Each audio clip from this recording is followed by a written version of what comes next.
Buenas noches, gracias por estar aquí nuevamente en el 11, en México Social. Últimamente, en los últimos años, hemos hablado de migraciones, de migrantes. Es un tema que está todos los días y vemos la enorme complejidad, pero la enorme realidad de que, nos diría Carlos Martínez Azad, somos también un país que siempre hemos recibido migrantes. Tenemos migraciones que se han integrado. Por eso es tan importante, y te agradezco tanto a Carlos Martínez Azad que venga a presentar un libro que tiene ya tiempo. Un libro que de alguna manera recoge hechos imaginarios de los inmigrantes en México, los libaneses. Carlos Martínez Azad, como saben ustedes, es uno de los profesores eméritos de nuestra universidad. Es uno de los referentes para muchos temas, por lo que ha escrito, pero también por su autoridad moral que tiene, que yo aprecio y que enormemente te reconozco.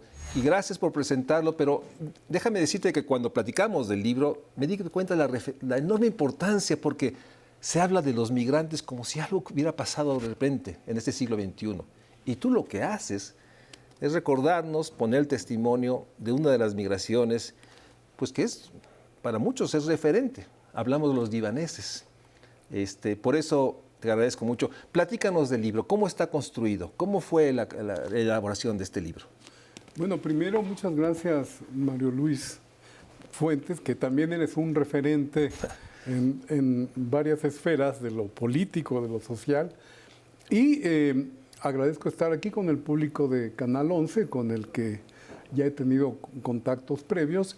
Y sí, el tema de la migración es un tema recurrente, es un tema histórico de este país, independientemente de que no hayamos tenido la inmigración tan poderosa que tuvo, por ejemplo, Argentina o la que tiene Estados Unidos, pues México ha sido también una tierra de acogida de muchos inmigrantes. Y además, bueno, yo llego al tema de los libaneses, pues, bueno, primero sí hay que decirlo por mis orígenes, sí, pero también por mi interés en estudiar las emigraciones. Y mira, déjame decirte que en otros libros como La ciudad cosmopolita de los inmigrantes, que es sobre la Ciudad de México, donde estudiamos más de 25 grupos de extranjeros en México, quiero decirte que a principios del siglo XX, en un barrio tan reconocido como La Merced, yo encontré que se hablaban más de 20 idiomas. Es decir, sí, había presencia de sirios, de judíos, de italianos, franceses, estadounidenses, japoneses, en fin, era verdaderamente como una torre de Babel, ¿no? Sí. Aunque el comercio era lo que los unía y por esa razón se identificaban unos con otros. Bueno, después hice otro libro, El Hotel Genève, que es un hotel que está en la colonia Juárez, en la zona rosa.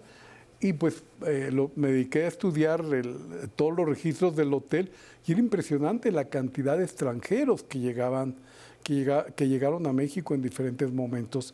Bueno, los libaneses ocuparon un lugar muy importante, muy definitivo, porque mira, alrededor de los años 30, según como lo establezco en el libro, calles como Mesones, casi todos los domicilios eran ocupados por libaneses, es decir, libaneses recién llegados, que el referente siempre era el barrio de La Merced, y era donde llegaban siempre. En esa época se decía de los turcos. Bueno, exactamente, ese es un punto clave en toda esta historia, porque los inmigrantes, tanto judíos como cristianos libaneses que llegan a México, vienen del amplio territorio dominado por el Imperio Otomano durante más de 4 siglos. Entonces ellos llegan a México como otomanos, no vienen como libaneses o como sirios. Vienen sí como personas que han nacido en pueblos, aldeas que uno identifica que están ahora en el territorio de Siria o Líbano, pero en esos momentos llegaban de un pueblo que estaba en la montaña dominada por los otomanos. Por eso la referencia de los turcos. Por eso fueron otomanos. Y luego, históricamente, como la historia se va construyendo con capas, en 1923 se crea la República Turca, que también es muy importante porque una vez que el Imperio Otomano se desgaja en la Primera Guerra Mundial, se conforman las naciones que conocemos ahora. Antes no existían esas naciones, es decir, Siria, Líbano, Jordania, Arabia Saudita, todo esto que estaba bajo la égida del Imperio Otomano, pues no era reconocido así, eran vilayatos, o sea, provincias o estados del Imperio Otomano. Entonces ahí hay un problema serio. Entonces los que en realidad eran otomanos o podían ser identificados como otomanos, a partir de 1923 fueron identificados como turcos.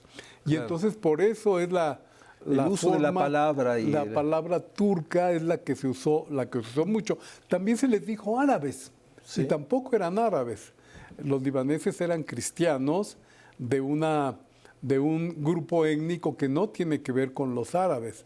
Una pregunta, hay muchas preguntas, pero tengo la impresión de que este grupo de libaneses se integró de una manera, parece muy rápida y natural. Obviamente lo pones en el libro, el comercio, era parte, ¿no?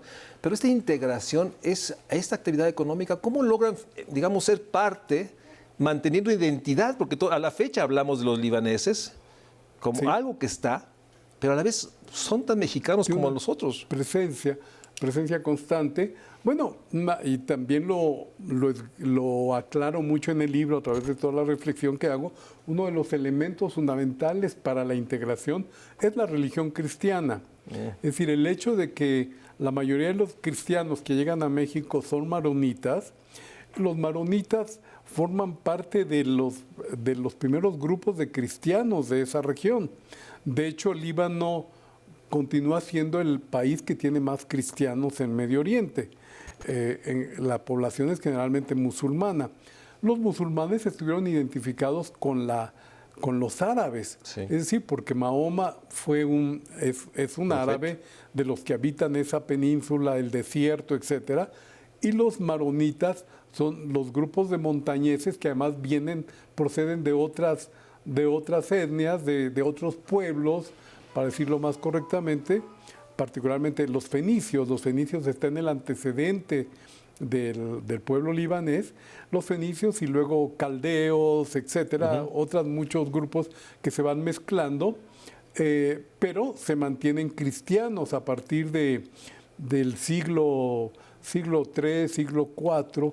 De hecho, las prédicas de Jesús, cuando se inician, el primer milagro acontece en parte de lo que ahora es Líbano, en Caná, que es donde se da el asunto del vino y de que Jesús hace el milagro. Ahí comienza, y luego Cafarnaúm y ciertos sitios emblemáticos de los evangelios que son en lo que ahora es Líbano. Ahora, algo que dices en el libro es que los libaneses, de hecho, se establecen en todo el país. O sea, no es que estén en la Ciudad de México, donde yo tengo la referencia, pero hay una presencia, no sé si nacional, pero... esa es una ventaja que se tiene sobre otros grupos de inmigrantes. Es decir, desde el primer momento deciden expandirse, es decir, establecerse en lugares de acuerdo con la información que tienen. Entonces es muy sencillo, es decir, llegaban a Veracruz o a Tampico o a Progreso y ahí preguntaban, oigan, ¿dónde puedo poner una tienda? ¿Dónde puedo poner un comercio? Y entonces ahí comenzaban los nombres. Mira, si te vas a Saltillo, allá no hay tiendas, entonces te conviene si te vas para allá. Si te vas a tal lugar, esto sin conocer además la geografía ni mucho menos. Y además en la época revolucionaria que padecieron también. Claro, porque vienen huyendo de los conflictos políticos y armamentísticos que tienen lugar en la región, sobre todo sobre todo en el momento de la Primera Guerra Mundial. Ese es el momento cuando llegan acá. ¿Cuándo es cuando llega más evidente los libaneses a México? Mira, comienzan a llegar en el último cuarto del siglo XIX, que también tiene una explicación, también la doy en el libro, cuando comienzan problemas muy serios entre cristianos, maronitas y drusos, que drusos es un pueblo que también está afincado en esa región, pero que no es un pueblo musulmán. Sí. Los musulmanes lo consideran una parte herética del Islam. O sea, es muy complejo todo. O sea, pero ha habido desde finales de las religiones. Pero ahí comienza 1840. Francia tiene que intervenir para calmar las guerras intestinas que están aconteciendo en esa región que es parte del imperio. Sí. Y ahí comienza la salida de grandes grupos, porque en el libro relato, por ejemplo, una migración que conozco muy bien, donde se viene prácticamente varias familias juntas, ¿no? O sea, emigraban por veintenas, por decenas. Y no solo a México, también en Argentina y otros lugares. En principio a los lugares más cercanos. O sea, quieren estar en Europa, van mucho a África. Es decir, hay regiones de África donde la presencia de libaneses es muy fuerte, como Camerún, que además tiene un nombre fenicio, es la montaña de fuego en lengua fenicia, y de ahí van para adelante. Llegan a Marsella, que es la manera en el Mediterráneo, cuando salen de Beirut, que Beirut es un puerto ya con mucha actividad desde el siglo XIX, salen de Beirut, llegan a Marsella y de Marsella tienen que encarrilarse por ferrocarril hacia el noreste de Francia, porque de ahí es donde salen los buques que vienen a América. Y fíjate, es bien interesante cómo se va vinculando todo en la historia, porque la línea de barcos se llama la Compagnie Transatlantique. Es una línea que se establece durante el imperio de Maximiliano. Es decir, las primeras corridas con ticket, que puedes comprar boleto para el barco, se establecen cuando Maximiliano en México. Déjame ir a un corte. Para tener el contacto. Sí, claro. Que lo hace, y luego lo van a utilizar los Déjame un corte y regresamos. Porque no solo es un libro que hay que leer y que nos permite dar cuenta de que las migraciones es algo que ha estado en el país. Y sin duda, hoy la vivimos, a veces con mucha estridencia y muchos señalamientos, pero se han convertido en comunidades enormemente, yo diría, parte de nosotros, pero con una enorme potencia. Vamos a un corte y regresamos con el profesor emérito Carlos Martínez Azad, uno de los referentes de nuestra Universidad Nacional Autónoma de México. Vamos a un corte.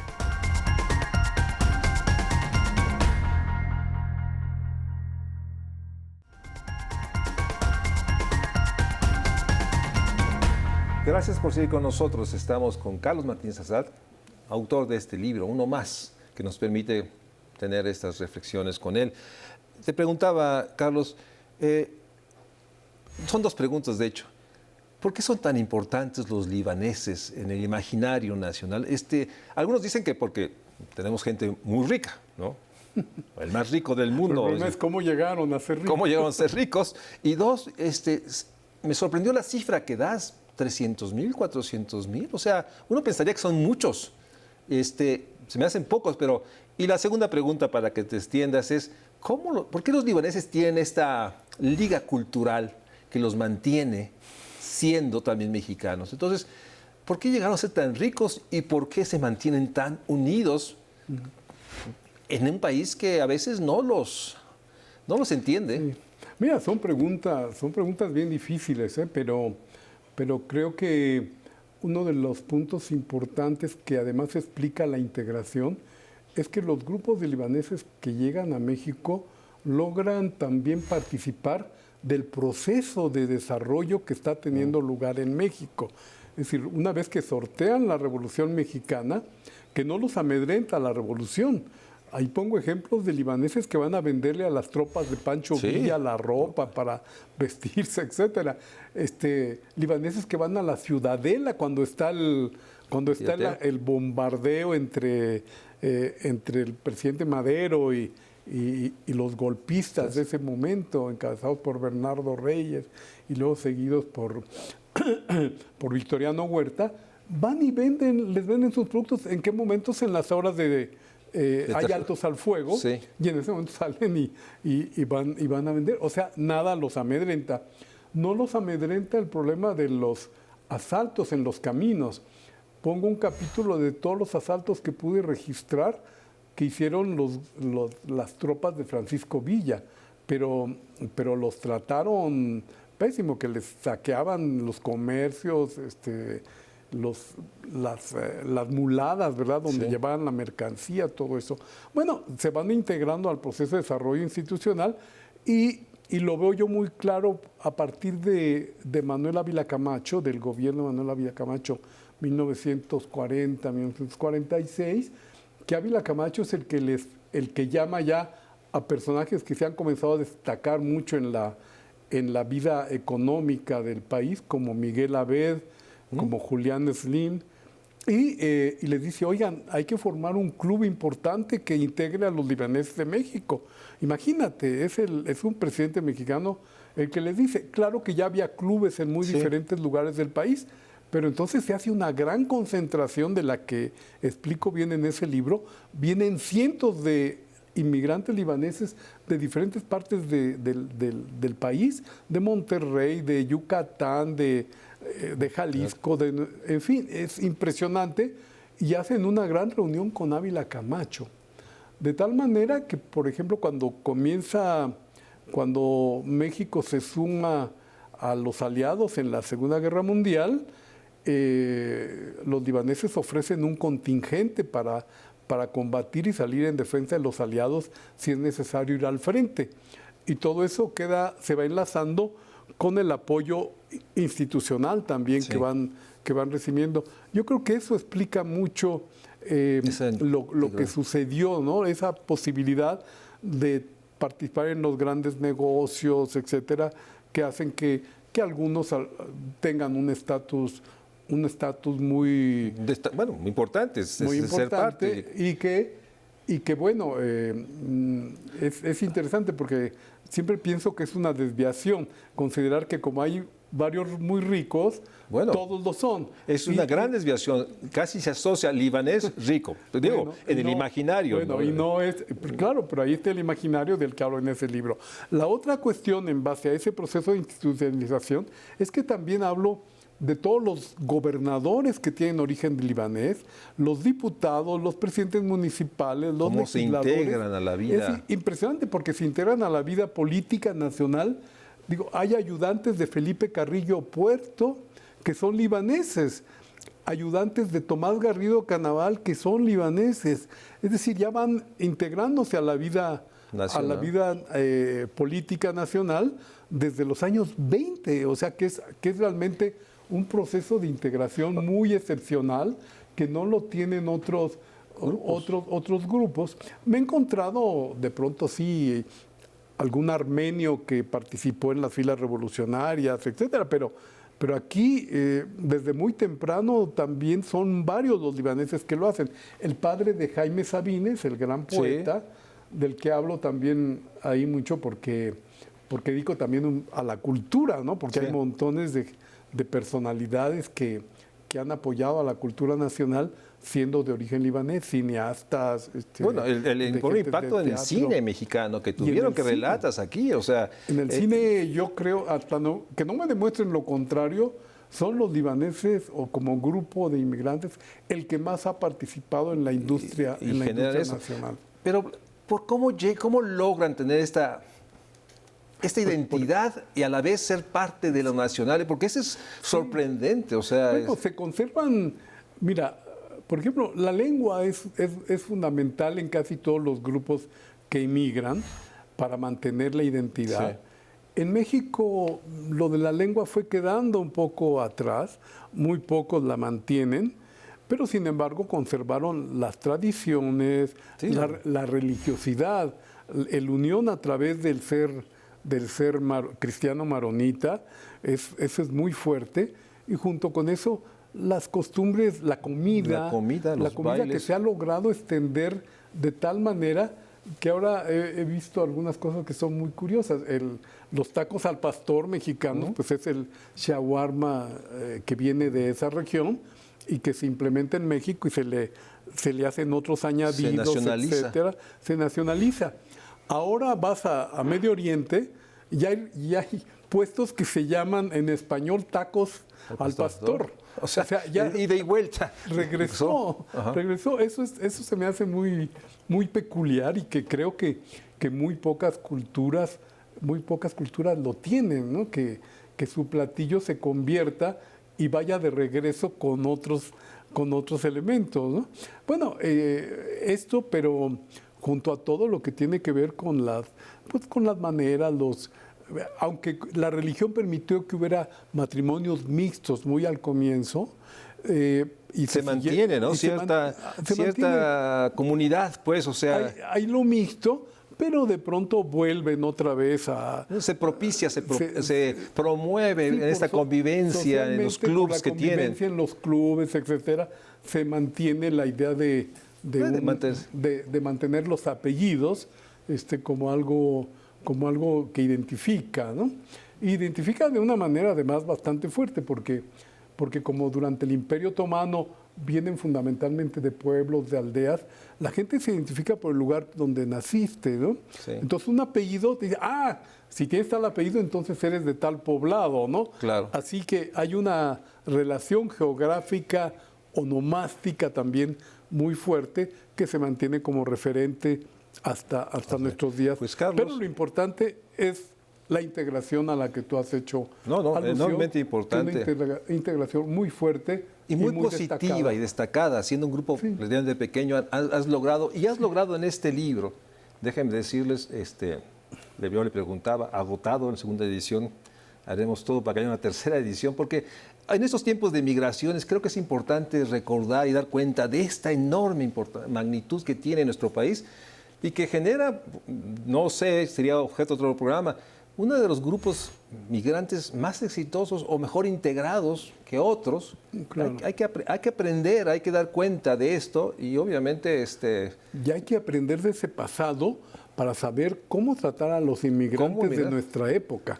Y para eso podemos... Hacer otro programa. Hacer otro programa, porque tengo toda la información. Creo que ese es un programa que estoy comprometido con Carlos de tener ese programa.